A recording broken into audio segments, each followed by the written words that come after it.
तकबीर में कलमा में नमाजों में अज़ा में, तकबीर में कलमा में नमाजों में अज़ा में है नाम इलाही से मिला नाम मोहम्मद, है नाम इलाही से मिला नाम मोहम्मद।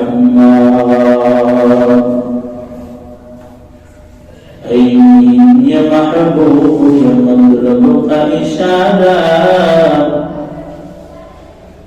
फिर क्यों न हो महबूब खुदा भी हमारा। दिन की सूरज डूब रही है हम लोगों के सामने, रोज़े महशर का जवाब है मुस्तफा के सामने।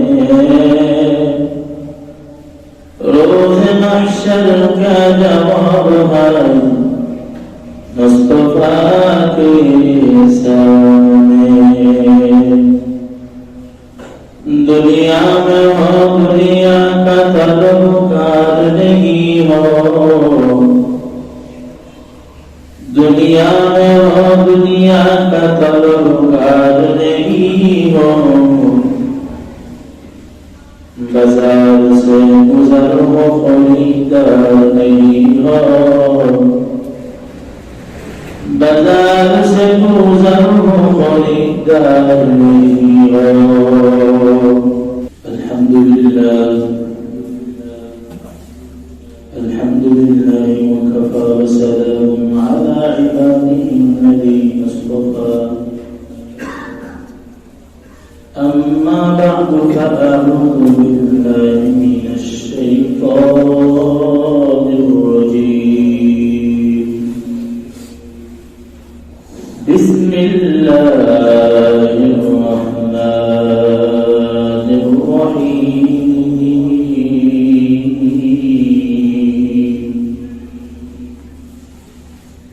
कुल्लु नफ्सिन ज़ाइक़ातुल मौत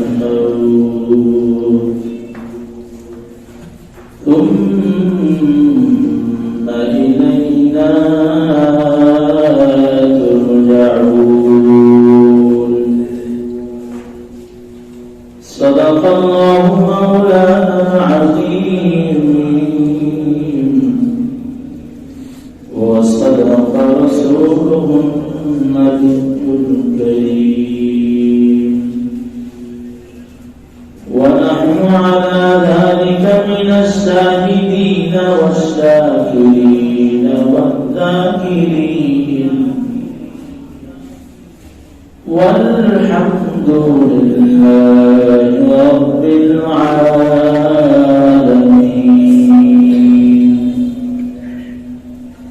अल्लाहुम्मा सल्लि अला रूहि मुहम्मदिन फिल अरवाह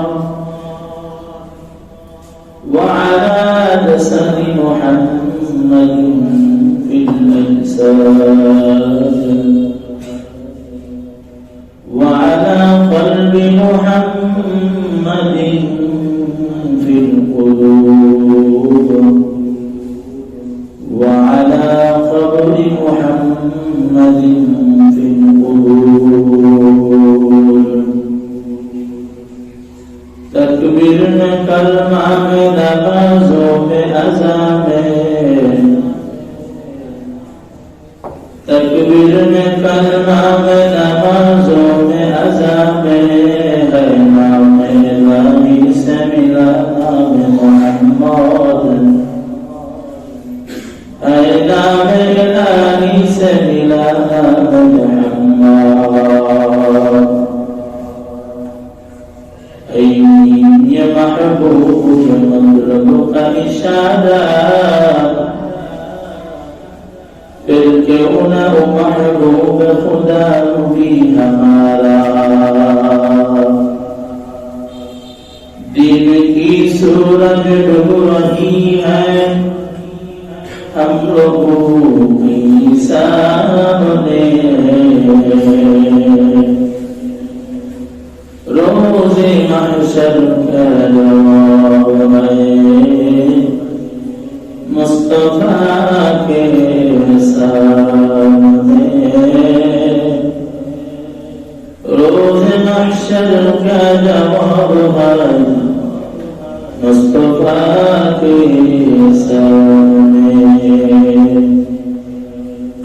दुनिया में हो दुनिया का तलबगार नहीं हो,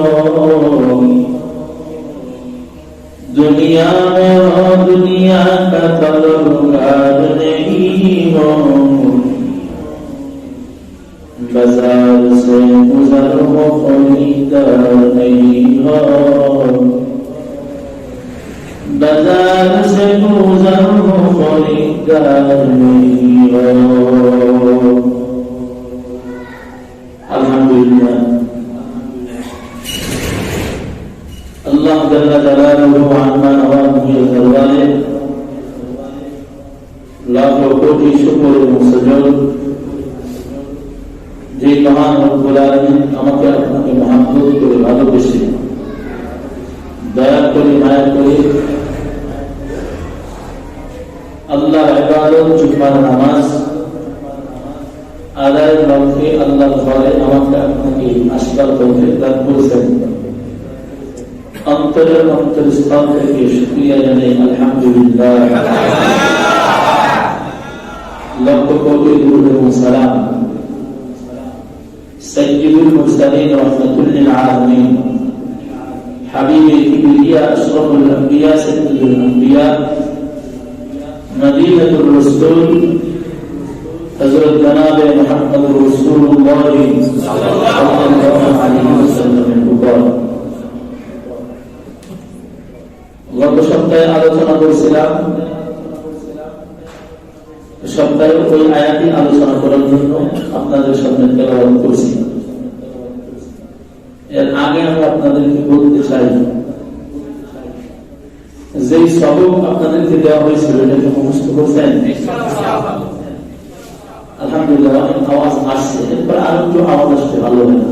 মেজরিটি পার্সেন্ট লোক আওয়াজ দিচ্ছে, নাকি দু একটু জোরে আওয়াজ দিচ্ছে, এটাই বেশি যাইছে। কোনটা সবাই বলছে ভাই নাকি? আসলে ভাই আপনাদেরকে এটা শেখাতে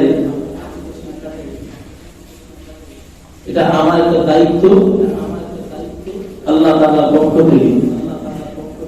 কারণ ইমাম আর ইমাম ও গামিন, ইমাম সাহেব হলো জামিনদার কাদের জন্য? মুসল্লিদের জন্য। কিয়ামতের ময়দানে ইমাম সাহেবরা মুসল্লিদের ব্যাপারে সুপারিশ করবে। রাসূল কি বলছেন? আর ইমাম ও গামিন। নামাজের ভিতরে এবং বাইরে কত খরচ? 1 নম্বর বাইরে 7 খরচ। বাইরে শরীর বা কাপড় বা নামাজের জায়গা বা 17 টাকা, এগুলামুখী হওয়া, অক্ষমত নামাজ পড়া, নামাজের নিয়ত করা, এই 7টা বাহিরের খরচ। ভিতরের খরচ 6টা, তাই না? 1 নম্বরে তাকবীরে তাহরিমা বলা, দাঁড়ায় নামাজ পড়া, তেলাওয়াত করা, রুকু করা, 2 সিজদা করা, আখেরি বৈঠক। তারপর হইছে ইনশাআল্লাহ আমরা সবাই চেষ্টা করব বসে। এটা নামাজের জন্য। নামাজ বড় গুরুত্বপূর্ণ একটা ইবাদত, গুরুত্বপূর্ণ ইবাদত হলো নামাজ।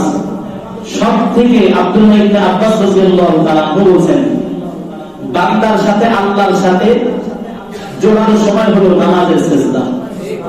বান্দা যখন সিজদায় হতে যায়, আল্লাহ তাআলার মাঝে আর বান্দার মাঝে কোনো ফারাক থাকে না। সুবহানাল্লাহ।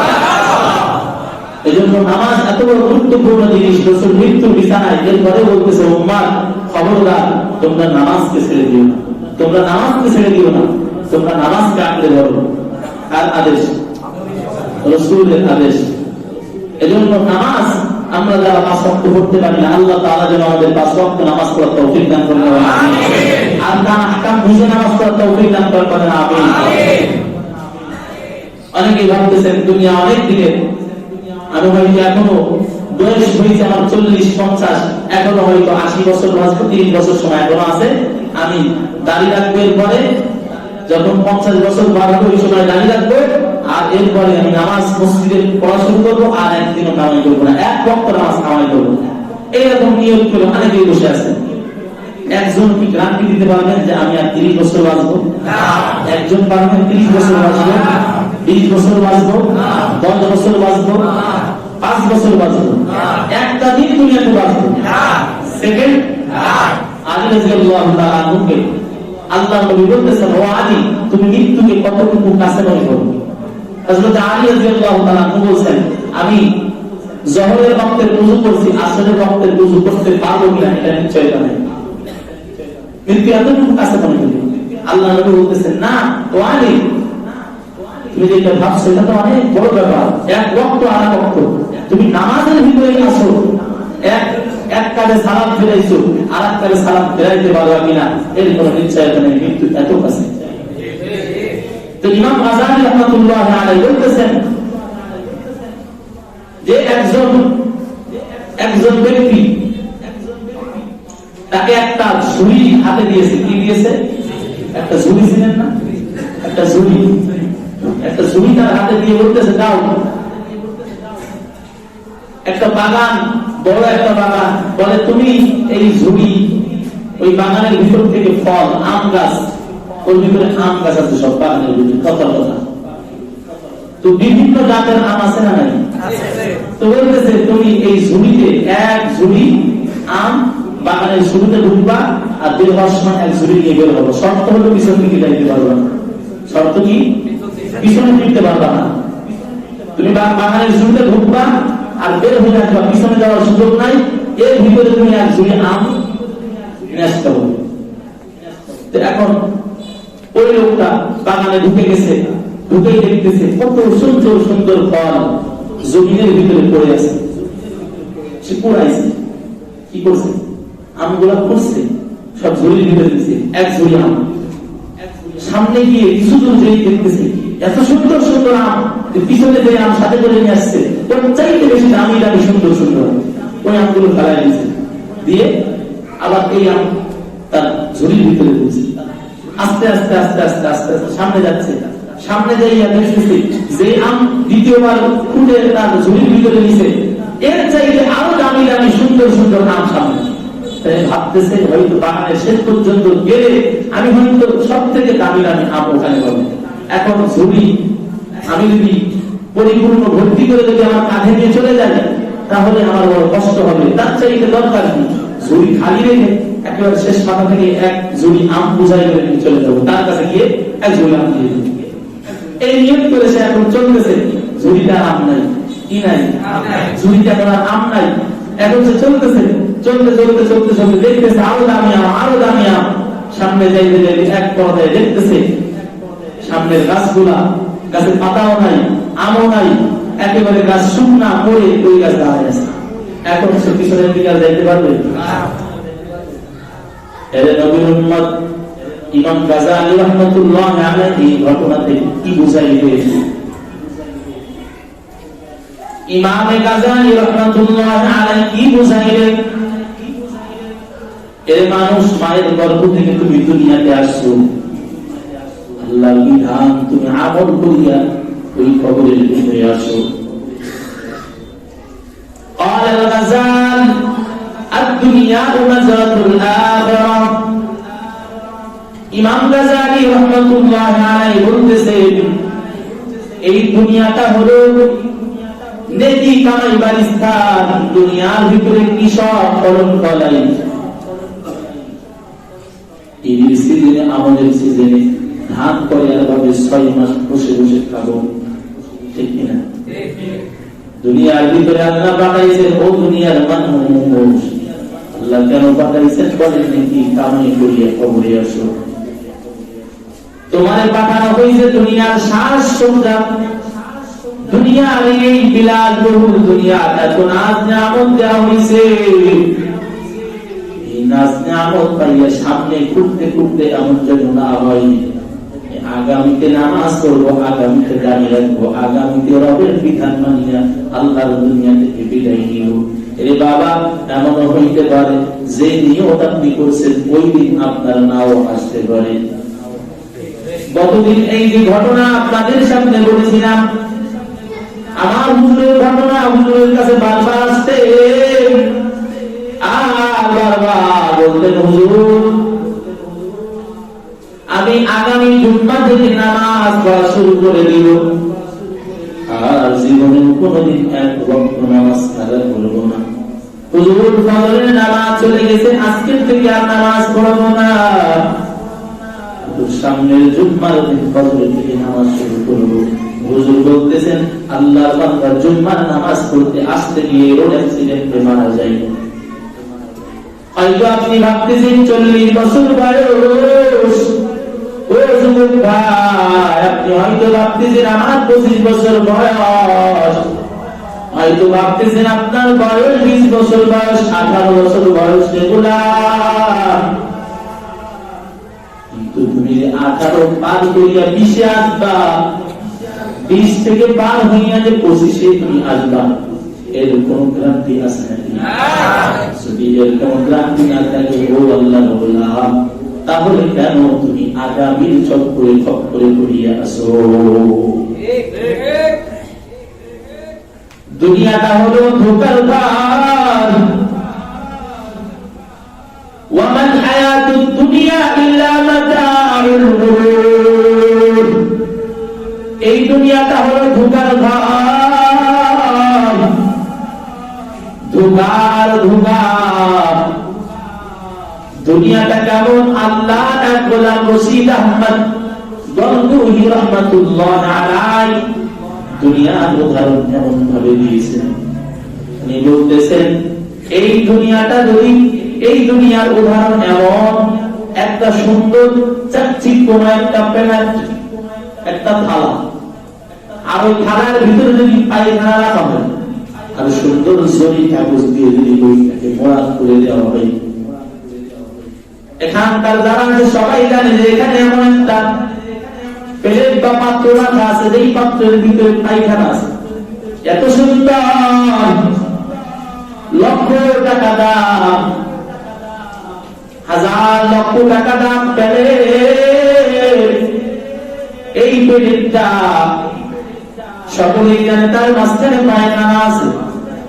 এখন যদি বলা হয় রে ভাই এখানে কে আসো, এই প্লেটের পায়খানা পরিষ্কার করিয়া এই প্লেটে খাবার খাওয়া শুরু করবেন, কেউ দিবে নাকি?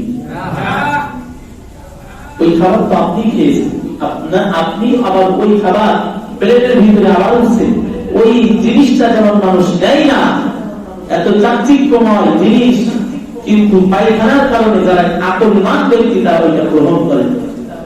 ঠিক যারা আল্লাহ আল্লাহর পাগল, যারা দুনিয়াদার না, দুনিয়ার মহাব্বত যাদের নাই, ঠিক তারাই কিন্তু এইরকম ভাবে ওই দুনিয়ার পিছনে পড়বে না, দুনিয়ার পিছনে যাবে না।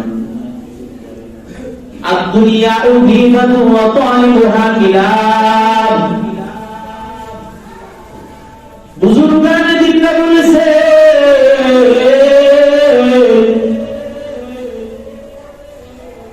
একটা নদীর ভিতর দিয়ে যদি একটা মরক যদি ভেসে যায়, ওর পিছনে কিন্তু কোন জ্ঞানী মানুষরা দৌড়াবে না, ঠিক না? কিন্তু দুনিয়ার ভিতরে যে সমস্ত কুত্তা আছে, এই কুকুরের নজরে ওই মহাজন্তুটা পড়ে দুনিয়ার উদাহরণ হলো এমন, দুনিয়াটা হলো মারা একটা জন্তু, এর পিছনে ইমানদাররা পড়বে না। দুনিয়া হলো এমন একটা জায়গা, যেই জায়গা হাকিকত মানুষের কাছে জাহির করেছেন পয়গম্বর। এই দুনিয়া চিরস্থায়ী না, এই দুনিয়া ক্ষণস্থায়ী জায়গা রে ভাই। দুনিয়া ছাড়িয়া ওই কবরে চলে যাইতে হবে। দুনিয়াটা যদি, পুরা দুনিয়াটা যদি সরিষার দানা দ্বারা বানায় দেওয়া হয়, আর যদি ওই সরিষার দানা যদি একটা ছোট্ট পাখি আসিয়া 50 বছর পরে যদি একটা দানা নিয়ে যায়, আবার 50 বছর পরে যদি আসিয়া আরো একটা দানা নিয়ে যায়, এমন করতে করতে দেখা যাবে এক সময় দুনিয়া বন্দি সরিষা শেষ হয়ে যাবে। ঠিক আল্লাহর ওয়াদা, দুনিয়া শেষ হবে, আখিরাতের জগৎ এমন একটা জগৎ যার শুরু হবে, কোনদিন তার শেষ হবে না।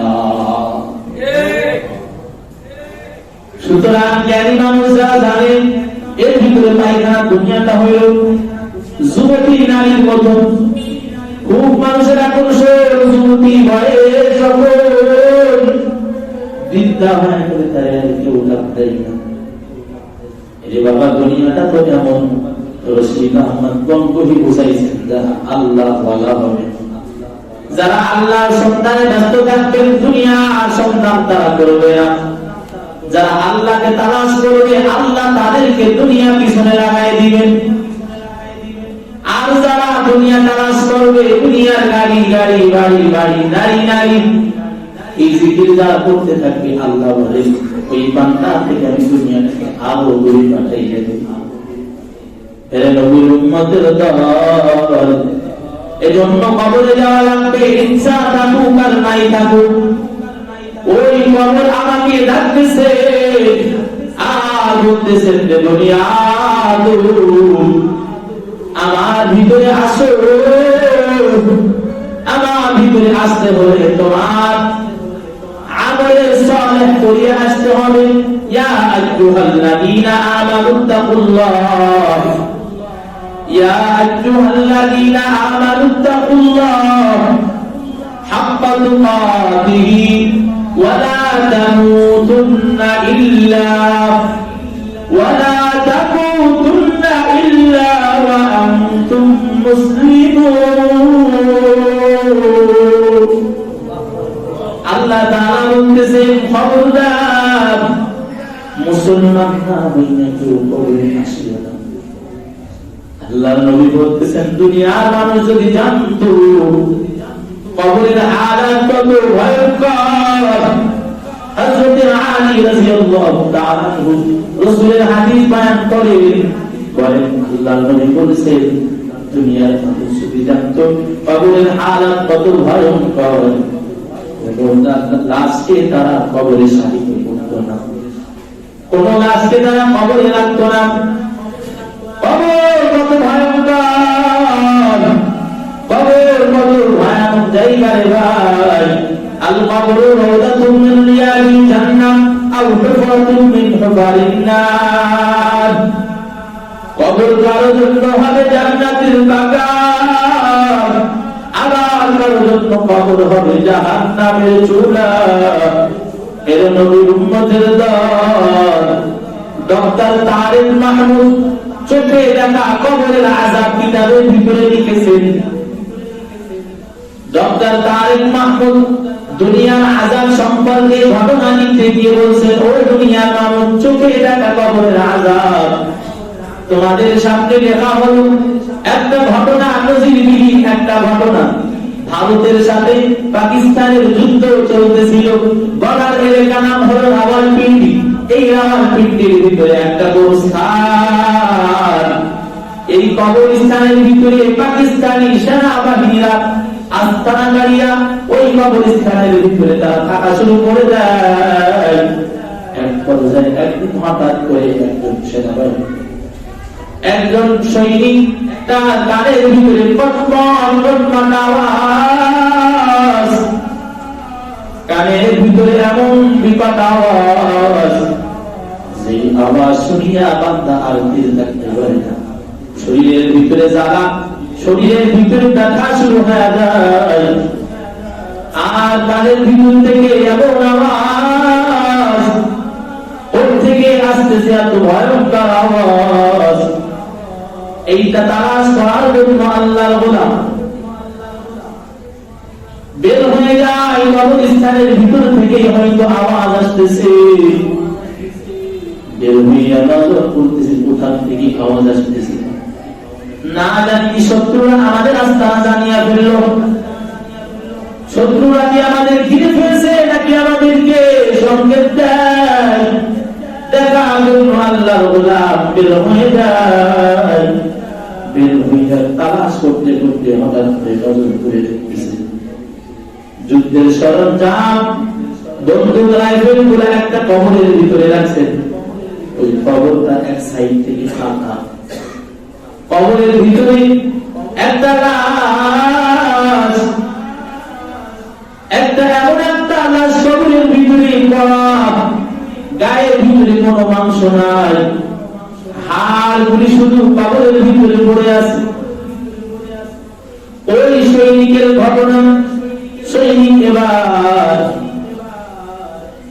উনি নজর করতেছেন এই কবরের ভিতর থেকে এমন আওয়াজ আসতেছে, যত ওই কবরের কাছে যাই আওয়াজটা ততই কানের ভিতরে বেশি লাগে, যার কারণে ওই কবরের কাছে আসিয়া একটা টর্চ লাইট মারিয়া কবরের ভিতরে অবস্থা দেখার চেষ্টা করতেছে। এটা নবীর উম্মতের দল অবস্থা এমন ভয়ঙ্কর, ওই শহীদ যখন লাইট মারছে কবরের ভিতরে নজর করে দেখতেছে, ওই কঙ্কালের উপরে একটা ছোট্ট ইঁদুরের মতো একটা জন্তু, দুনিয়াতে জীবনে দেখে না, এই কবরের ভিতরে শুধু দেখতেছে। ওই ছোট্ট জন্তুটা ওই হাড়ের উপরে চাপ মারতেছে, আর এই কট কট আওয়াজ,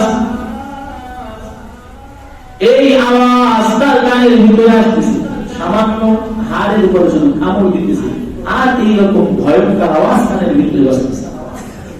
শেষ পর্যায়ে আল্লাহর গোলাম ওই শহীদ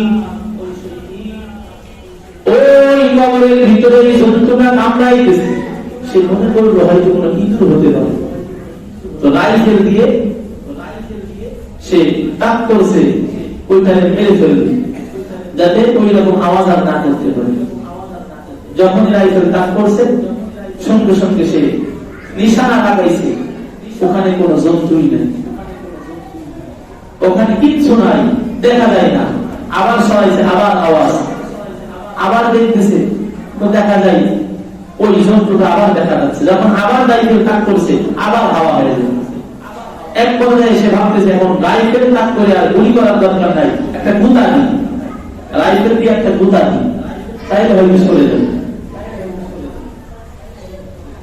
আল্লাহর গোলাম ওই অবস্থা দেখিয়া রাইফেল তাক করিয়া গুতা দিতে যাবেন, হঠাৎ করে ওই জন্তুটা কবরের ভিতর থেকে দুনিয়ার জমিনে উঠে আসছে। এই অবস্থা দেখিয়া তার চোখ এত ভয়ঙ্কর, এই অবস্থা দেখে আল্লাহর গোলাম এবার দৌড়ায়, সামনের দিকে দৌড়ায়। পাহারাদার হিসেবে কবরস্থানে রাইফেল চৌকি দেওয়ার জন্য তাকে রেখে গেছিল। একা, আর কোনো মানুষ নাই, আর কেউ নাই। আল্লাহর বান্দা ভয় এবং ভয়। রাত্রের বেলা দেখবেন সামান্য সুসো যদি আমাদের কিছু নেই, অনেক মানুষ আছে যারা স্ট্রোক করে, এমন আছে না, সামান্য সুসো ইঁদুর। আর এটা তো রাতের ঘটনা না, দিনের ঘটনা, বিকালের ঘটনা। অবস্থা এমন, যখন ঝাঁপ দিয়ে উঠছে তার দিকে আক্রমণ করার জন্য দৌড়ায়। আল্লাহ গোলাম এবার দৌড়ায়, সামনের দিকে দৌড়ায়, সামনে দৌড়াইতে দৌড়াইতে পিছন দিকে মাঝে মাঝে তাকাই দেখে ওই ছোট্ট জন্তুটা তার পিছু পিছু দৌড়াইতেছে। এক পর্যায়ে সামনে আইসা দেখতেছে একটা খাল, লম্বা একটা খাল, নদীর শাখা, পানি বেশি নাই, হাঁটু পানি হবে এমন একটা খাল।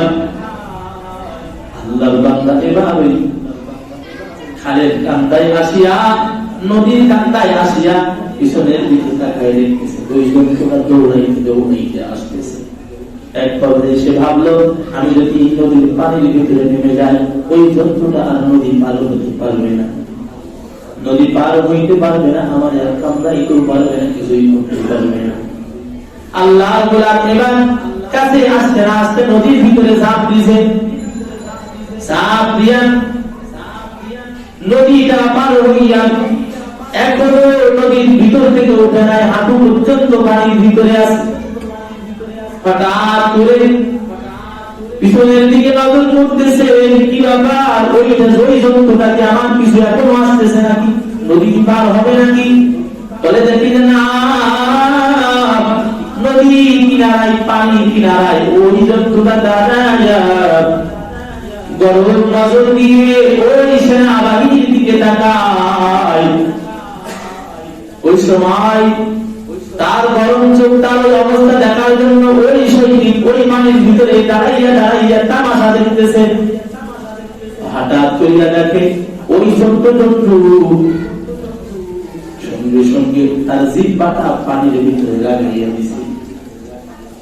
ডক্টর তারেক মাহমুদ চোখে দেখা কানে শোনা খবরের আযাবের ভিতরে দিছে, এখনো দেখতে পারেন রে ভাই। বলে যখন ওই সৈনিক দেখতেছে জিহ্বাটা পানির ভিতরে দিছে, আর ওই নদীর পানি ওই জলচক্রের ভিতরে ভাতের পাল যেমন হওয়ার মুহূর্তে টপ টপ টপ টপ করে ফুটতে থাকে, ওই জন্তুটা ওই জিহ্বাটা পানিতে লাগানোর সাথে সাথে নদীর পানি গুলো টপ টপ টপ টপ করে ফোটা শুরু হয়ে গেল। এমন ভাবে চলতে ওই আল্লাহর বান্দা হাঁটু পানিতে দাঁড়াইছিল। বলে ভয় এত গরম পানি জিহ্বা লাগানোর সাথে সাথে হাঁটু পর্যন্ত কষ্টগুলা কষিয়া পড়ে গেছে। দৌড়াইয়া সঙ্গে সঙ্গে নদীর কিনারায় উঠছে, আর বলে বাঁচাও আমারে, কে আছো বাঁচাও আমারে বাঁচাও।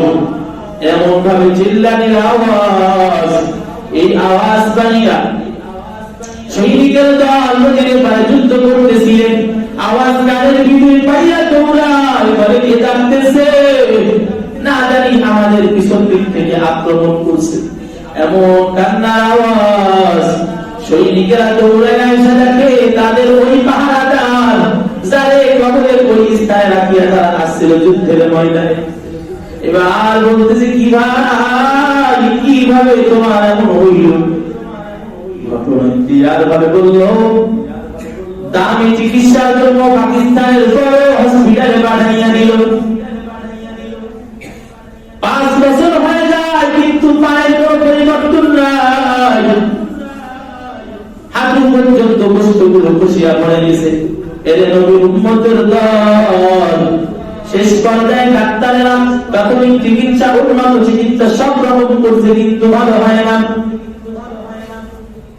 ওই মহল্লা ওই আল্লাহর গোলাম যে মহল্লায় বাস করতেন, ওই মহল্লার ভিতরে দাওয়াত ও তাবলীগের একটা দল আছে।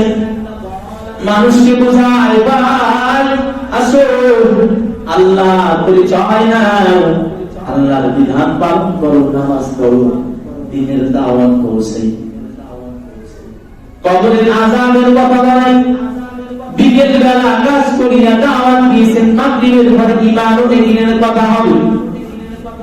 রাতের বেলা যখন এমন অবস্থা, মাগরিবের নামাজের পর সবাই বসে গেছে, বসার পরে যিনি বয়ান করতেছিলেন উনি এবার জাহান্নামের কিছু নমুনা বলা শুরু করে দেন। আর ওই জাহান্নামের ঘটনা যখন শুরু করে দেয়, ওই সময় মজলিসের ভিতর থেকে জোরে জোরে কান্নার আওয়াজ।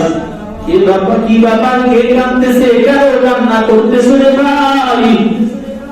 গ্রামবাসী সবাই কান্না। তবলিগে যাওয়ার পরে দেখে অনেক গ্রামে নামাজি নাই, নামাজ যারা বেনামাজি তাদেরকে দাওয়াত দেয়। এমন অবস্থা কিন্তু ওই গ্রামটা এমন একটা গ্রাম যেখানে মানুষ এমন কোন ঘর নাই যে ঘরের পুরুষ নামাজ পড়তে আসে না। অনেক সুন্দর একটা মহল্লা। তারা আগে থেকে একটা এই গ্রাম সম্পর্কে ধারণা করতেছিলেন আবার কেমন গ্রাম যে গ্রামের ভিতরে মানুষ প্রত্যেকটা ঘরের থেকে মসজিদে নামাজ পড়তে আসে, কেউ নামাজি নাই। এরপরে জাহান্নামের বয়ান, এই বয়ান শুনিয়া গ্রামবাসী কান্না, জোরে জোরে কান্না। বয়ান করতেছিলেন ওই রাখতে পারেন ভাই কি ব্যাপার, আপনারা জাহান্নামের কথা শুনিয়ে এত জোরে জোরে কাঁদতেছেন কেন? জাহান্নাম তো কেউ দেখেন নাই, জাহান্নাম তো কেউ দেখেন নাই, সচক্ষে কেউ দেখেন নাই, কেন কান্না করতেছেন? ডাকতে পারে হুজুর জাহান্নাম কত ভয়ঙ্কর, এর বাস্তব প্রমাণ আমার গ্রামে এই মজলিসে একটা যুবক বসে আছে, যেই যুবক নিজ চোখে জাহান্নামের আযাব দেখেছেন। শুধু তাই না, তার ভিতরে আলামতটাও ঢুকে গেছে। বলে কি ব্যাপার একটু দেখাও। যুবকটার সামনে আনিয়া দেখতেছে পায়ে ব্যান্ডেজ, পায়ের ভিতরে ব্যান্ডেজ। কি কারণে তোমার পায়ের ভিতরে ব্যান্ডেজ? বলে হুজুর, রাওয়ালপিন্ডির কবরস্থানের ভিতরে আমি অস্ত্র পাহারা দিচ্ছিলাম, আমার কানের ভিতরে হুজুর আমি দেখার জন্য গেলাম, দেখিয়া দেখলাম একটা ছোট্ট জন্তু একটা হাড়ের উপরে কঙ্কালের উপরে কামড় দিতেছে আর বিকট আওয়াজ। হুজুর ওইটা দেখে আমি ওইটা মারার জন্য রাইফেল ফুটা দেওয়ার চেষ্টা করলাম। হুজুর অবস্থা এত ভয়ঙ্কর, ওই জন্তুটা ফুটা দিতে যাওয়ার সাথে সাথে আমার ধোঁয়া করলো আমার কামড়ানোর জন্য। হুজুর আমি দৌড়ানো শুরু করে দিলাম, এক পর্যায়ে নদীর সামনে পড়ে গেল, নদী পার হইলাম। নদী পার হইয়া পিছনের দিকে নজর করতেছি, দেখি ওই জন্তুটা তার জিহ্বাটা ওই পানির ভিতরে লাগাইয়া দিছে, আর লাগানোর সাথে সাথে সাথে সাথে ওই পানি বাঁধের মারের মতো টক টক টক টক করে ঘোরা শুরু হয়ে যায়। হুজুর আমি পানির থেকে উঠতে দেরি হয়, সামান্য সময় দেরির কারণে হুজুর আমার হাঁটুর থেকে আমার পায়ের নিচ পর্যন্ত ওই বস্তুগুলা ওই পানির ভিতরে গড়িয়া পড়ে গেছে। হুজুর আমি নিজ চোখে দেখছি জাহান্নাম কত ভয়ঙ্কর, জাহান্নামের আযাব কত ভয়ঙ্কর। হুজুর জাহান্নামের আযাব সচক্ষে দেখছি, এবার সকলে মিলে কান্না শুরু হয়ে যায়।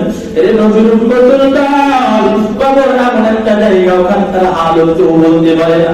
অনেক নাস্তিক বলে কবরে রাখার পর কবর যদি এমন কোন মানুষ ফিরিয়ে আনা যাইতো, আর যদি কোনো বান্দা বলতো কবরে রাখা বড় ভয়ঙ্কর, তাহলে বিশ্বাস করতাম।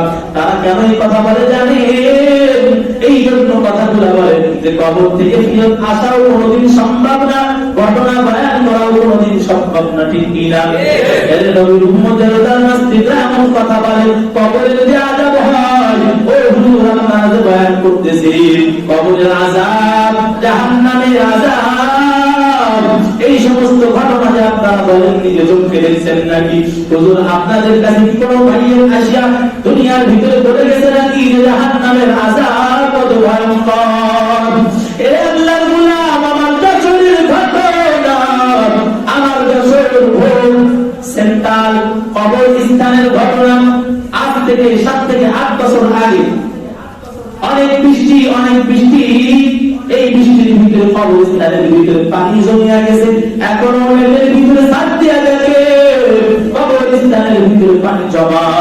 একটা কবরের ভিতর থেকে পানি টপটপ টপটপ করে উঠতেছে, আর কবরের অবস্থা এমন, ওই একটা কবরের পানি টপটপ করে ফুটার কারণে পানি এত গরম, সেই পানির ভিতরে কেউ পা দিতে পারে না।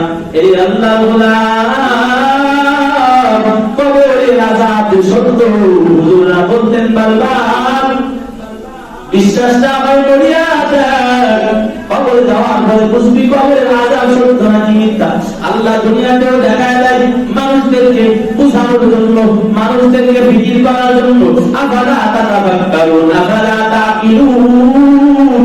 আল্লাহ জাহান্নামের বয়ান করে আবার বলছে, ও দুনিয়ার বান্দা, তোমরা কি আকল দিয়ে ভাববা না? তোমরা কি চিন্তা করবা না?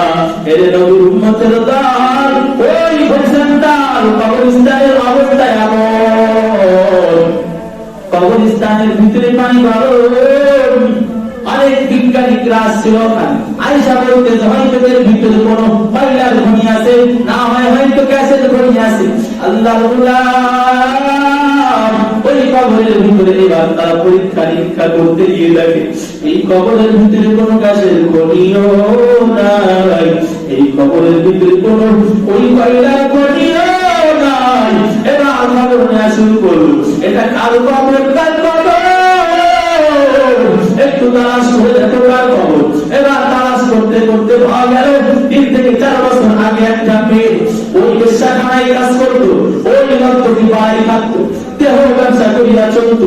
ওই মেয়ের কবরটা এই কবর, ভিন্ন কোন মানুষের কবর না, এইটা একজন জেনাকারীর কবর। ওই সময় সমস্ত ওলামা ইকরাম বলে দিল এটা জাহান্নামের আগুনের খবর। ও দুনিয়ার মানুষ, ও আসলে মুসলমান, এইরকম ভাবে হুজুররা বুঝাইল। বিশ্বাস করতে চাও না কবরের আযাব?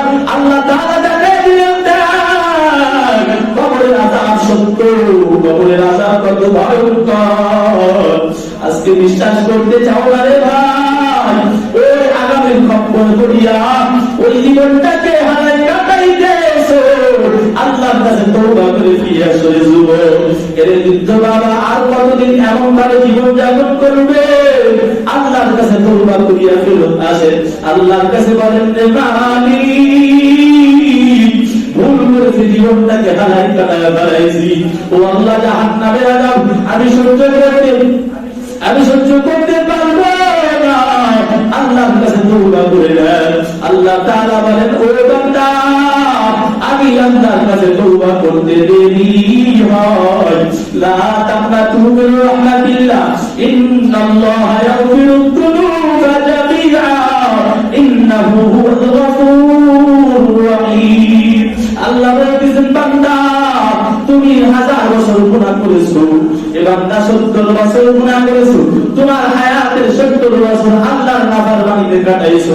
যখনই মুশকিলে আসছে, ও বান্দা, তুমি জীবনের পিছনের গুনার দিকে তাকাইয়া বলো, ভাই পাও, জীবনের গুনার দিকে তাকাইয়া যদি আমি আল্লাহর একবার আল্লাহ বলে ডাকতে পারো, 70 বছর তুমি গুনায় কাটাইছো, একবার যদি আমি আল্লাহরে ডাক দিতে পারো, আমি আল্লাহ 70 বছরের গুনাহ, ওই 70 সেকেন্ড তুমি আমার দরবারে হাত তুইলা যদি বলতে পারো, ও দয়ার মালিক, জীবনের গুনাহ জীবনটাকে গুনার ভিতরে কাটায় দিয়েছিলে আল্লাহ, ও রব্বুল আলামিন, মুশকিল আসছে আল্লাহ, কবরের আযাব সহ্য করতে পারবো না, বুঝতে পেরেছি আল্লাহ। যদি আল্লাহর কাছে যদি দুইটা সিজদা লাগাইয়া 2 রাকাত নামাজ পড়িয়া যদি আল্লাহর দরবারে 2টা হাত তুলে বলতে পারো, রব্বুল আলামিন, আজ তুমি গুনাহ করো না রে আল্লাহ, জাহান্নামের আগুন সহ্য করতে পারবো না রে আল্লাহ। আল্লাহর কাছে যদি তওবা করতে পারি, খাঁটি তওবা যদি হয়, আমার আল্লাহ 70 বছরের গুনাহ মাত্র 70 সেকেন্ডের ভিতরে মাফ করিয়া আপনার জান্নাতি মেহমান বানাইতে পারেন। এজন্য আজকের থেকে নিয়ম করেন, আর জীবনে রাসূলের সুন্নাতের বিরুদ্ধাচরণ করব না, রাসূলের সুন্নাতের আমল আর ছাড়ব না, আর জীবনে কখনো আর নামাজ কাজা করিয়া সময়টাকে হারাই কাটাইব না। এই আল্লাহর গোলাম, তওবা করার মালিক আপনি, ক্ষমা করার মালিক হলো আমার আল্লাহ। আপনি তওবা যদি করতে পারেন, আমার আল্লাহ মাফ করে দেন, 70 সেকেন্ড দিবেন না। এজন্য আজকের থেকে নিয়ত করে নেন, আর জীবনে রাসূলকে পালাইবেন না।